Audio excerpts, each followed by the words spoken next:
oh, I don't got HIV, I'm clean. And I'm like, wait a minute now. That's not the language we're using here. When you're referring to your status, you refer to it as. Hey guys, I'm James, and these are my co-hosts, Prince Derek Dahl, Lex, and this is The Key. So this episode, we're going to be talking about HIV disclosure and the stigma regarding HIV.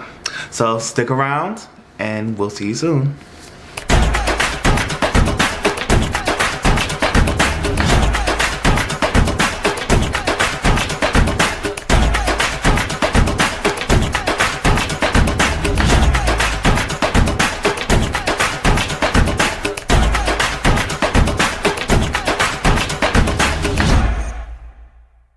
Icebreaker question today is, when was the first time you guys heard of HIV?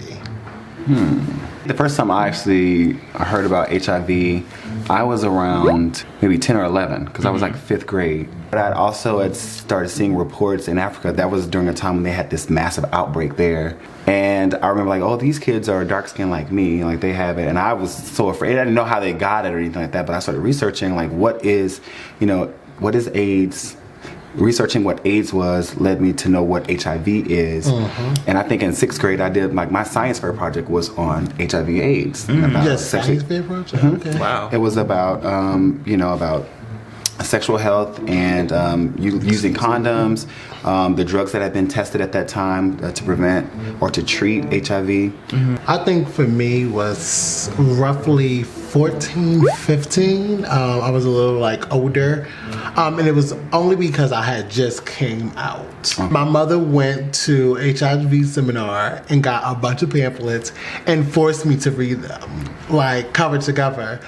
And that was her way of like educating me and inquisiting me and just trying to make sure that I was aware that in this lifestyle, things are projected more on like male sex. So I guess that's where my mind started like being, I guess, more inquisitive to it.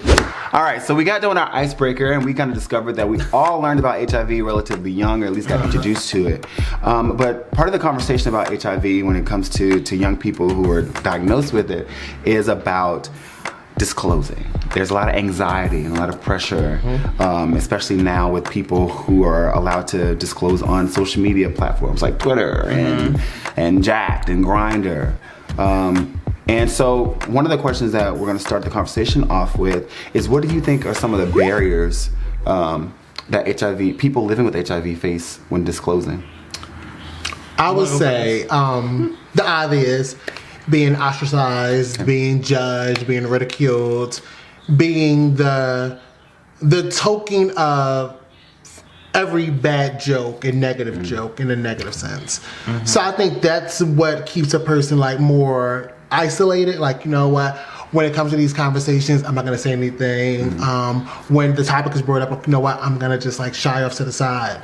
I think that's what really keeps it, because honestly, a lot of people aren't educated to have the conversation. One, a lot of people take face value and word of mouth as facts, and it isn't. So I think that's what like keeps them in that kind of like, should I say something? Who can I say it to? Right. You know what? I'd rather not. So I think that is the main reason why a lot of people keep their status to themselves. Also, a lot of people are in denial too about their status. True. There are people who walk around who know that they're HIV positive and will just be like, oh no, I'm not, this and the third, blah blah blah. And it's kind of jarring to see that, when you see that, the literal effects of them getting sicker and sicker and sicker. But yeah, they're like, oh no, I'm fine. That just means that they're stuck in a state of, the state of shock, because from what I understand, receiving an HIV diagnosis or an HIV positive diagnosis it kind of forces you into a grief cycle. Like that initial moment's okay, well, you have to accept this information and have to process it. Some people process things relatively quickly and can move to acceptance and start working on, getting their body in the most healthy state as possible.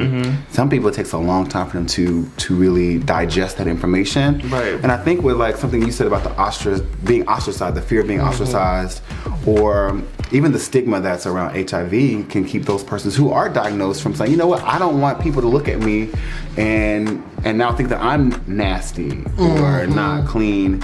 Regardless of how they could have got it from a monogamous relationship with their partner for years, or it could have, you know what I mean? Like, because, you know, like I said, the negative stereotypes that may loom around being HIV positive, and some people just mentally or emotionally aren't prepared to do so.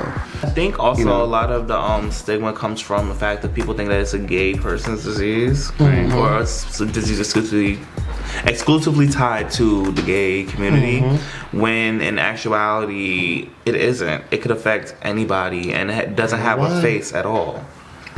There's people who are HIV positive, but because of the fact that their parents or their mom or dad might have been a drug user, and they contracted it through drug use. Yeah. Going to college, my mom asked me, she said, what does HIV look like? I was like, I don't know, I guess a sick person, it doesn't look like anyone. It looks like everybody. That was her way of kind of scaring me to not be a whore in college. That was basically like the line, oh, don't have right. sex. Don't have, right. Like, you know, so yeah, like even after getting around the stigmas, when do you all think that it's a good time for a person to come out? Like coming out to your potential partners? Like, do you like a couple of weeks? Do you get like the first because there are some people who like I said, they post it on their profiles now. Yeah. People are advocating for themselves and trying to normalize it. So it's like, so people aren't shocked. Like, oh, you're HIV positive. Oh, okay, great. I got diabetes. You know, I'm like, you know, we all have, you know, certain things. But when do you think it's appropriate to tell someone that you're positive? I think it's not time sensitive, honestly. It depends on the person, the place.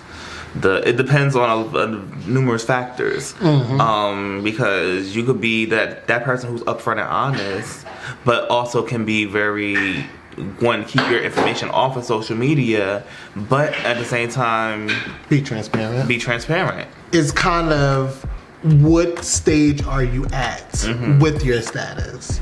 Because if you are at the high stage of just like, I'm comfortable, I've acknowledged who I am as a person, then me stating this in the initial conversation, whether that's texting or in person, or however we meet, me disclosing this, is like, okay, if you push me to the side, it's like, all right, cool, whatever, like you wasn't interested. It's just like saying like, oh, I'm not interested in you. Not saying it because of your status, even though that may be the peak point. I do think it is a conversation that needs to be had. So you think that they should share their status? Yes, they should share their status, because it gives the person that you're dealing with, your potential partner, whether it's a hookup, somebody that you want to be more intimate, exclusively intimate with, I feel like you give them that option to see if they're able to deal with that. Whether you're undetectable or you're not, whether you're healthy or you're not, I feel like you should give them that option to see if they're able to deal with that. Because what if there is a flare-up where you get a common cold? It doesn't affect you the same way that it affects me. Well, it affects a person who is negative. So this person may see a flare-up and may see you really get sick and you gotta be hospitalized. Can they deal with that? Right. So I feel like that is like, it's a bigger conversation than me just saying, oh, well, let me not disclose this, let me just keep it to myself. I think it's just other factors that you need to worry about for yourself. Right. When it comes to dealing with people. So that goes into the next question about, should HIV positive persons be required to share their status? That's why I asked you that question specifically, and you feel that they should share it. Do you feel the same way? Do you feel that people are required to share their HIV status? I don't feel like they're required to share their HIV status, because you're not the CDC. That's point blank, period. I mean, granted, we have a relationship and we are working on building something much greater than just hooking up. But even with hookups, I feel as though if it's just a in the moment type thing and protection is needed and you are undetectable, if protection is being used and you are undetectable, I don't think you should share your status. It might be a hot take, but I feel as though, because this person, you don't know how long this person is going to be in your life. True. You don't know how long they're going to be around for the goods, the bads, the ups and downs. Why am I giving you everything? Right. You know what you came for. They said, if we're just hooking up, you came because you want sex. Now, if you want sex and I know that I'm HIV positive and I'm undetectable at the moment, because I don't know who you are and what you're carrying with you. Exactly. And because I'm more susceptible to to being harmed than you are, even if you are negative, then we're using protection. So I'm going to practice safe sex. You don't need to know what my status is because I can't give it to you. Right. And I'm going to make sure that you can't give anything to me. We're going to get what we need to get and go on about our business because I don't want you to, because some people do use that and they weaponize it. I think that safety is usually should be more so around the delivering of that status. Your personal medical history, I feel, is something that you should be allowed to keep to yourself, unless it's something that you feel that is shared for the safety of someone else. I feel like if you're not having unprotected sex with people, that conversation shouldn't be a real thing unless it's someone that is going to be your person. Right. You know what I mean? We love hearing from you guys. So right now we have a video response from Dwight. My name is Dwight Vinson, and I am the Outreach Coordinator for the Gay Men's Health Collaborative in Fairfax, Virginia. Our organization is an empowerment group for Black, gay, bi, same-gender-loving men ages 18 to 34. Undetectable equals untransmittable. This means that people that are living with HIV who also achieve and maintain an undetectable status cannot transmit the virus. I don't believe that anyone should be required to share their status, but rather we should be working together to create spaces where people feel comfortable sharing their statuses open and freely without fear of judgment, shame, or stigma, or anything else negative that resides in those everyday interactions. Those irrational fears are the pillars, the foundation that continue to uphold these laws and systems that harm us every day. Thank you. Thank you, Dwight. Thank you, Dwight. In creating those safe spaces, we also have to take into consideration things like language. We spoke about like people using clean and stuff like that. How do we feel about the verbiage around HIV positivity? I just had to get on one of my clients about that because we were in group and he decided to announce to the group that, oh, I don't got HIV, I'm clean. And I had to stop. I'm like, wait a minute now. That's not the language we're using here. When you referring to your status, you refer to it as negative. I feel like that means that we'd have to start really being conscious about how we use these words and describe it, not just HIV, but just sexual health, period. And that's where the conversation of mindfulness comes into play, where you have to be really mindful of your work, of your surroundings, your environment, and the people that you associate with. That's something that us as gay men we have a problem with, because for the most part, most of our vernacular is very shady and very crass. Very crass. In a way where it's like it's meant to be funny. So when we have serious conversations or conversations or topics, it's very much like, oh my God, clean. I said, like, it's just what we do. Right. So I think it's just like we need to apply that awareness to different... There's a time and place for everything. To different avenues. Right. So in that, how do we now advocate or support those persons who may be struggling with coming out or coming out or being open about their HIV status? Look at yourself and become in tune with who you are and where you're trying to be. Yeah. It may not be an absolute, it may not be a concrete place, but come in and you have to be in tune with yourself. Right. Because it may be different factors and different obstacles that may come into place, like religion, culture, your housing situation, benefits, money. There's other factors that may halt you. But when you're in tune with yourself, you tune this out. You have to be one with yourself. Like, I may be in a homophobic family. This is my dynamic. You can't change that at this moment. Right. You may not have to find the funds for it. But you can make sure that you find your happy place.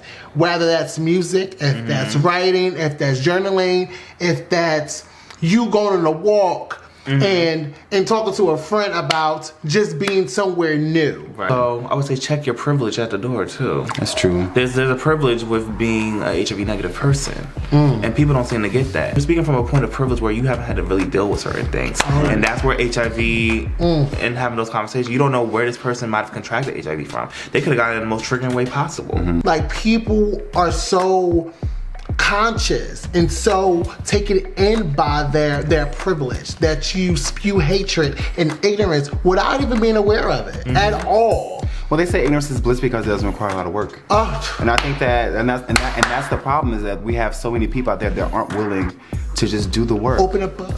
Just do the work. Google is It's not even about Google opening. is It's not even free. about opening a book anymore. It's like it's as simple as having a conversation with someone who's HIV positive. They can speak to you and give you more information than you'll probably be able to find in the book because they're living this Exactly. experience and it allows you to relate to them in a Exactly. human way. You know what I mean? So this was a really great discussion, y'all. So we had our conversation about HIV disclosure, and we also touched a bit on HIV stigma as well. So we want to hear from you guys. So follow us on Queer Millennial.